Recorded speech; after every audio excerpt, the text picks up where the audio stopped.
Hi, my name is Emma Brosey, and throughout this presentation I will be going over the process of recruiting and selecting staff. So what does it mean to recruit and select staff? Recruiting and selecting staff is the process in which candidates are selected to fill open positions within the hospital. According to Sullivan, the purpose is to match people to jobs. This process can be crucial because it saves money and time for the organization by selecting qualified applicants who will remain in their positions long term. When it comes to recruiting applicants, the purpose of recruitment is to locate and attract qualified applicants to fill open positions, and that source is from Sullivan. So who does the recruiting? HR staff and nurse recruits are the ones who primarily recruit staff members or potential staff members. Nurse managers also play a significant role in the recruitment process. According to Sullivan, nurse managers who create a positive work environment and have clinical expertise, those nurse managers are going to have a positive impact on the recruiting process. In contrast, an autocratic nurse manager will have a higher turnover rate because there is going to be word of mouth that is what the manager is like. When it comes to the nursing staff and current employees, they also play a positive role in the recruitment process.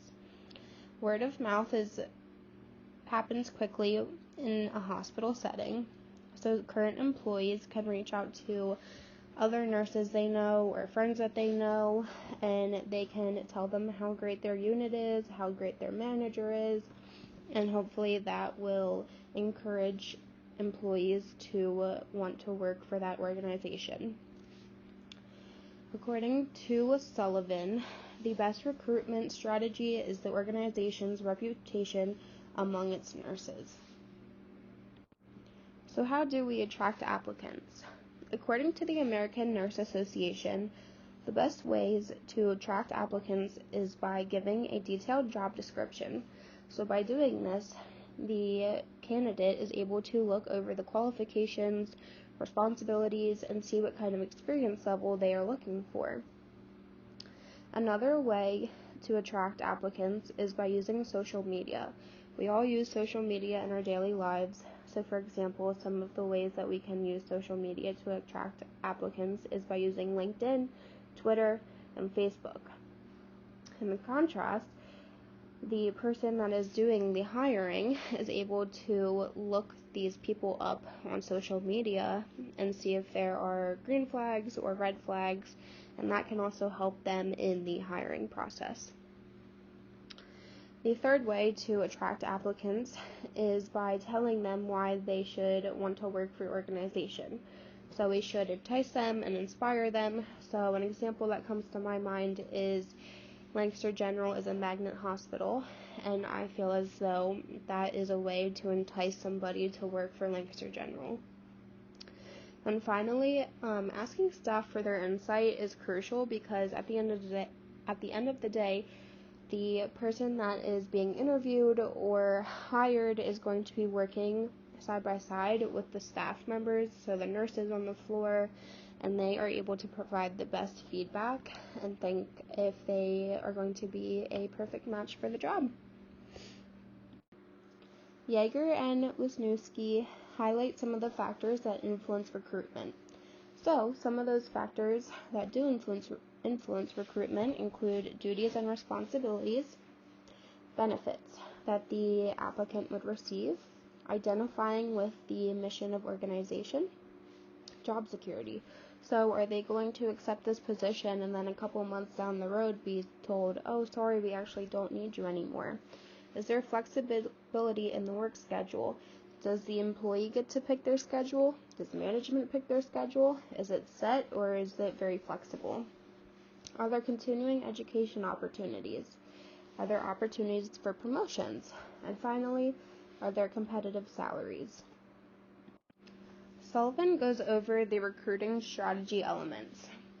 Some of these elements include where to look, how to look, when to look, and how to sell the organization to potential recruits.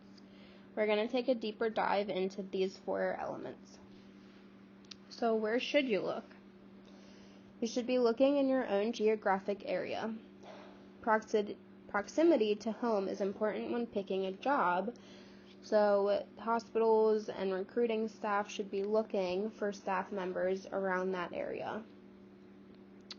The State Board of Nursing can provide names of RNs in certain zip codes to hospitals and recruiting staff to help them find potential nurses that will work in that area. And another way that they can look for applicants is by reaching out to nursing schools and looking at who is going to be graduating soon.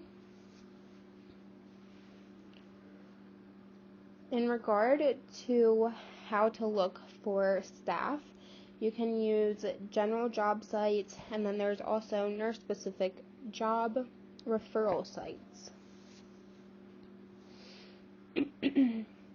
When should you look? You should be recruiting well in advance and not waiting until you need 5 staff members. So you should be able to have potential staff members, and as you need them, train them and put them into their positions. And how should you sell the organization to potential recruits? Sullivan explains that there's 4 P's of marketing. The 4 P's would be product, place, price, and promotion. So the product is the open positions within the hospital. The place would be the physical qualities and location of the hospital. Price includes what you're going to be paid, insurance, benefits, if there's any retirement plans. And then promotion would be your advertising and word of mouth. So you have selected your candidate. You are going to receive their application and review them. Then after that is done, you're going to have a preliminary interview. Once that's finished, there will be a reference check. And then as soon as that is completed, there will be an interview with the manager and possibly future coworkers if the manager decides to have nurses that work on the floor be a part of the interview process. So now we are interviewing candidates. So what is an interview? According to Sullivan, an interview is an information-seeking mechanism between an individual and a member of the hiring team. There are 3 steps to a good interview.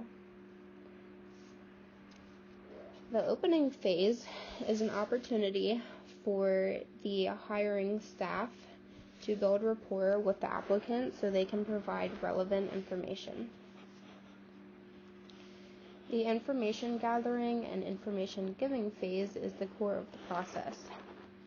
This allows them to create realistic expectations in the applicant and sell the organization if needed. And then for the closing phase, this is intended to provide possible candidate with the mechanics of possible employment.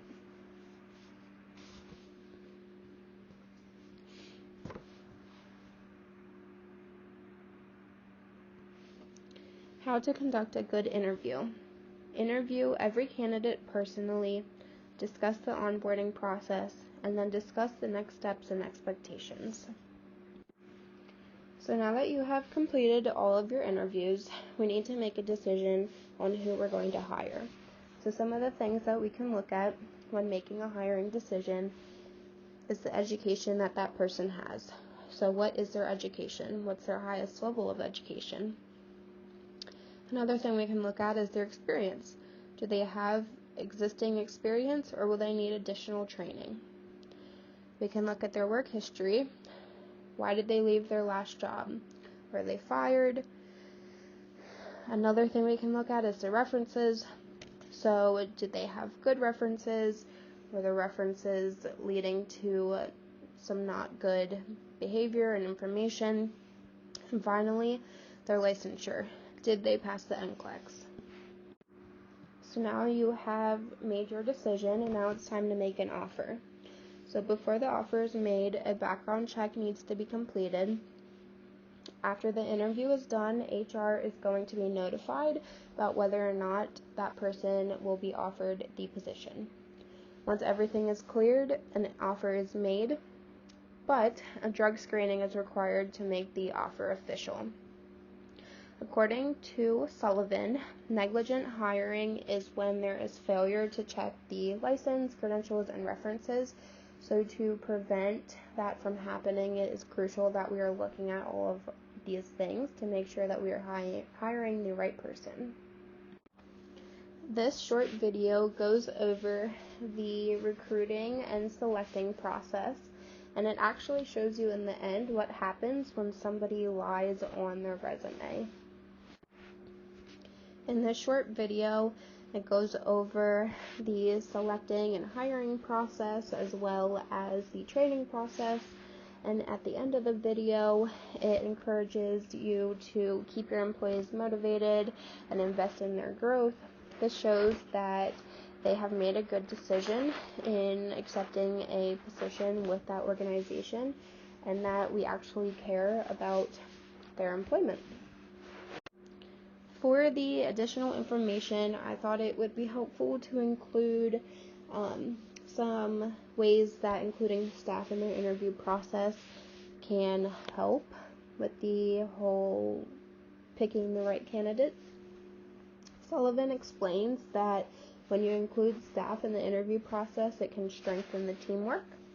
It improves work-to-group effectiveness. It can increase staff involvement in other unit activities. And finally, it can increase the likelihood of selecting the best candidate for the position. At the end of the day, like I had mentioned earlier, the staff and the nurses that work on the floor are the ones that are going to either be training this new hire or working side by side with them, and they know the qualities to look for in a good nurse. On this slide, I have included all of the references that I have used throughout this presentation. I hope that once you have finished looking and hearing the presentation, that you have learned something valuable regarding the recruiting and selecting staff process. Thank you.